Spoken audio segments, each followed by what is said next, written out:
You know what? We've heard a lot this year, Timmy, about how the Raptors are a tough team to play against. Yes. With all due respect, I covered the Raptors, and you covered the Raptors when this gentleman was a Raptor, and that was a tough team to play against. Charles Oakley joining us in studio. Welcome. Can we call you Oak or not, or is that reserved for like Alvin and former teammates? Just I want to ask right off the bat. You can call me Oak. It's okay. Nice. You call him Oak. Now, just so I get the details right, the Sun Life Financial second annual Tournament of Stars is happening tomorrow in the city of Toronto. There's a special draft happening tonight. And proceeds go to West Park Rehab Center, which is a tremendous cause in the city of Toronto. How often can you make it back to Toronto? Because you are beloved. Do you know you're beloved by Raptor Nation, even till this day? I can come back just a minute game the Raptors play a year, so it's 82. It's 41 game, home game, 82 the whole season. But I'm here a lot, doing a lot in the summertime. Golf tournaments, the small charities. I came to the Film Festival last year. I'm back, second anniversary for West Point, doing a great thing for in the city. Got a lot of celebrities in town, and me and Captain Willis just been doing drops at different spots all day today, and just here to have fun. Some pretty impressive names: Alvin Williams, Shamika Holtzclaw can play a little bit, Charlie Villanueva, Derek Anderson, Horace Grant is in town. So those are some of the names that are there. Sid was saying beloved, like you're beloved by the Knicks fan base, you're beloved in Toronto. Do you know why it is that those fan bases, like we grew up in this city, I got a pretty good idea. Do you know why everyone likes you? I guess the consistent from day one in the league, understanding my role on the team and my role as a person, people who pay their money to come and watch you play, they look for the little it thing. And I guess the toughness, the rebound, having my teammates back, and just being a leader. That it factor, you know full well not everyone has that it in them. A lot of pretenders, yeah. A lot of pretenders. Well, how maddening was it from a guy from your perspective who worked as hard as you did to see other guys who maybe were more talented but didn't want to put in the work? Yeah, well, some guys, when they was coming up, and you can see some guys got talent. But can you add to your talent? A lot of guys just been natural talent. They can get you 6 or 7 years in the league. After that, then your career started going down. That's when you separate yourself to go up. And I was been a hard worker all my life, so it wasn't the point of they gonna throw me out because I couldn't work. I had to add stuff to my game and show them that I was smart enough to be a leader, hold guys accountable on my team and come on and play hard every night. It's funny, I was in Halifax with Alvin Williams. We were talking about those teams in Toronto, and I was bringing up the word respect. And Alvin said it was you that kind of taught him how to earn respect, and it was you that kind of held people in line on that team when it came to that. How did someone earn Charles Oakley's respect? Well, seeing it consistent in me, once you it started in Chicago. I got drafted. It was like Michael Jordan, Quinn Daly, David Greenwood, Sidney Green, a lot of vets. But when I came to college, my mind was already set. I ain't gonna let no one outwork me, and I know what I'm doing. So when you beat me out, you can have to be a superstar, all-star. But so I played my few years there with New York with the same attitude. I came to Toronto. At first, the fans didn't embrace me, but they seen the consistent in me. Yeah. You said what you said, I'm going to do what I do because I know what I'm doing. It was basketball was new to most of the people here, and in the long run, they was at ooh-ah, but at the end, they respect me because I didn't just go out, I did it. I was consistent, and I was a leader. And then other guys on the team, we had a lot of veterans, Kevin, Muggsy, Dale, D. Brown, but I was the guy when something happened. And if you're doing wrong now, okay, I can't help you. If you're right, I've got your back. I'm going to let the management know. I'm going to let the coach know. And that was the most important thing guys look for in this league. Who can go to bat for me when we need somebody to? And I wasn't the best player on the team, but it ain't always about the best player. It's for guys who shows I can be a leader. It's funny, when you get to that pro level, I don't mean to jump in here, but you said, who will go to bat for me? It's funny when you really look around, especially when you're into 5, 6, maybe 10 years in the league, you realize that there aren't a lot of guys that will do that for you, right? Like it becomes pretty cutthroat. Everybody gets selfish. Yeah. It was a selfish league when I first got into the league and late into my career. A lot of guys wouldn't speak up. I've seen it happen to some guys, I'm like, wow. Then in Chicago, it happened to Brad Sellers situation. I'm playing with Michael Jordan, but some guys feel like they brand, and I think this new generation don't worry about the brand. If something happened and they think it's right, they go to war for you. That's why I like. That's the big difference in these younger guys and guys I play with. A lot of guys I play with was more selfish. I'm not scared to say that. I'm stunned to hear you say that. Why? Well, just with social media. Yes, sir, Mr. Oakley. Yeah. But the reputation right now is that the kids are selfish and that you guys, old school, you went to war. That's why I'm surprised you said that. No, these guys more selfish into themselves, but at least a topic come up or something happen that you're like, oh, do the athletes speak up? These guys speak up. LeBron social topic. LeBron is the main leader. Yeah. And they follow LeBron, and that's not a bad guy to follow. They say you want to be like somebody, you want to follow somebody. LeBron make this league go, hands down, no question, no matter who's KD, Steph, or whoever. But LeBron he's the captain on this plane. He's got a lot of co-pilots and all of the flight attendants, but he's the captain. Right. And what you're saying is in your era that if something would happen in our world, nobody. MJ ain't talking. No, Barkley Larry's talk now. Yeah. Only why Barkley talk now because there's nobody to challenge him. Back in the day, he had to pay a toll to talk, so he didn't talk. So who had like, when I think of you, and my pops always taught me, like, you got to earn respect. It's not given, you earn it. You go out there and get it. So who earned your respect in those days? Because obviously the toll wasn't paid by some. Who am I in the league? Yeah, in the league, period. And even if they came after you. Everybody gonna say, I'm jogging Michael Jordan, but I see him put the work in and how he played. He played hard in practice and in the game. I ain't seen too many guys do that. So I can't really say, but I know some guys, as we got together in Toronto, we all worked hard to show these younger guys that, hey, even though we older, but the train can still go.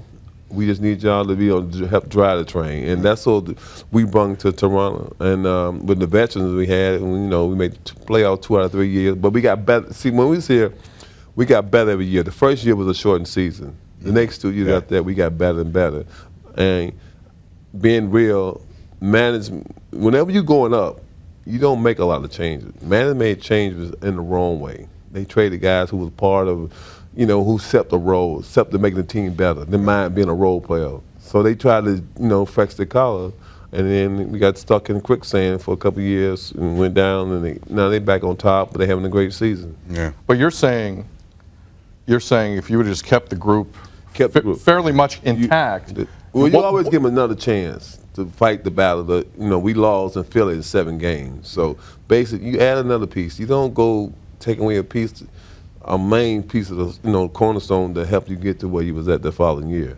Yeah. Right. I think we traded myself and another part, and I think the next 2 years they didn't make the playoff, but they got back on track. But they always been there. Piece here, piece there, but this year they got everything. They just had to come together. Yeah. Can I ask him the Game 7 Philly question? Don't want to look at me. Are you looking for? You pay the toll. Yeah, pay the toll. Ask him. All right. If Vince doesn't go to graduation, that one. Right? are you guys in a conference final? No doubt. No doubt. Hands down. Why? Because we still waited on him, even though we had our team there, but he's the one that, he's like saying, can Jermaine Jackson sing every Michael Jackson song? So, no. His brother, he won the Jackson 5, but Vince was just special. He was something special at that era, at that time. He was our captain. And we knew that he had to do what he had to do for us as an individual young kid, something that you go to college and you want to get your degree. But, you went hardship, so you can always go back. I think for him taking off time and, he came in, he played a good game, but it's just something, like I said, it's like a band member off key. You can know the difference. When did you know that was going to happen? Like the morning of? Like when were you guys brought up to speed? We didn't know until the last minute, but. Like morning of last minute, flying down last minute? Well, yeah, we didn't know until the last minute. We knew that, he was going, might have to go, this and that, but when he left, we didn't know until the last minute. Did anyone say, Coach, you got to check that? Owner, you got to check? Someone has to check that, or is that just something? No, it's just one of those things that happen in life. I mean, we still had his back. He's still our brother, You know, we just, you know, it was important to him in his life. I mean, it's just like someone had to go through a funeral. My mother, dad passed. Maybe we had to go through the funeral. I mean, some things you just got to do. Right. And we give him the respect. I mean, we wish he would have, you know, he made the right decision for him, but it wasn't a team decision. Do you feel like there was something left on the table with those teams? Like you didn't achieve as much as left. Even when Tracy left, we think we could have been a lot better, but you know, he had to move on, you know, and take care of his life and, you know, his family. But was there ever a moment where you looked at Tracy, like just you guys, and you're like, listen, I know this is enticing. I know what you're saying. This could be amazing. Did you ever have that conversation with him? Well, no, I try not even to go about what it could have been. But I think him and Vince got together a couple of times. They was always talking about what if. I hear that a lot. He said it a lot. Tracy said, what if? So if you want to say what if, I could say what if I would have stayed in Chicago. Yeah, I could have maybe 5, 6 rings. So I don't, you know, that's over with. We just, you know, we had a great time together. That's the most important thing. We've seen each other character. Well, a guy, you know, you can hold him accountable in life or this and that. And that's what, go back to New York, what happened in New York with me. I played with a lot of guys. And I got more guys from other teams I played against spoke up for me than the guys I played with. Yeah. And that's kind of sad. Yeah, it's kind of sad. That New York thing was kind of sad. Yeah, generally, I mean, it still is sad because the commissioner, number one, he showed no balls to me, and he should have fined this guy, suspended this guy. He didn't do nothing. I knew the commissioner personally. Were you expecting him to do that? I mean, he should have. I'm walking in the arena with 20,000 people, and then 8 guys walk over me and drag me out of the arena. That's embarrassing. It's embarrassing. This man's. I mean, something should have happened. Decided to just have a meeting and talk about it. No, some BS to me.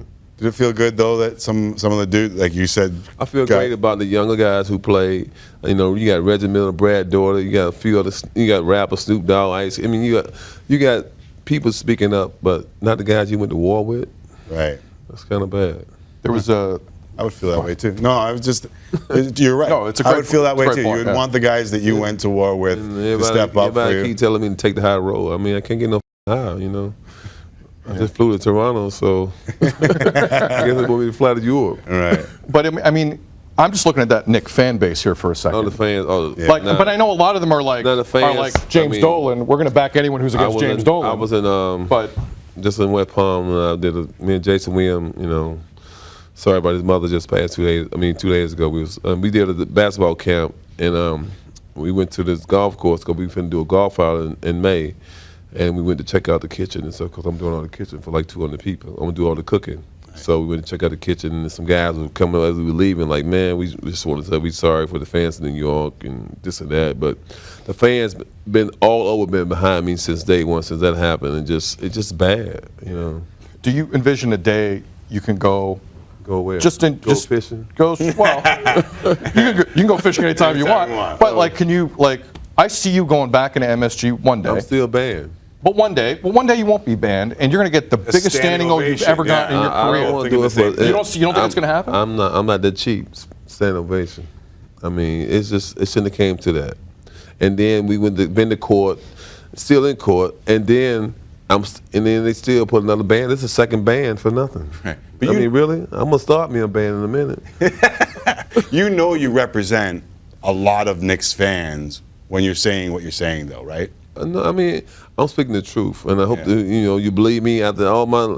And somebody can sit there and say you got anger management problem. I mean, you know, just put the stuff that like a train coming and tell the train to speed up. I mean, anything bad about me out there, and people know that's not my character. I'm just a guy that don't take no trash. Right. I'm for what's right. It ain't about money. And then that came up in the meeting. Well, he got a lot of money, and we got, you know, like, I don't care for what he got, and what he did was wrong. And this man, he could have called a riot in New York. Yeah. He could have called a riot. It just wasn't enough dark people in there. So what did you say to him?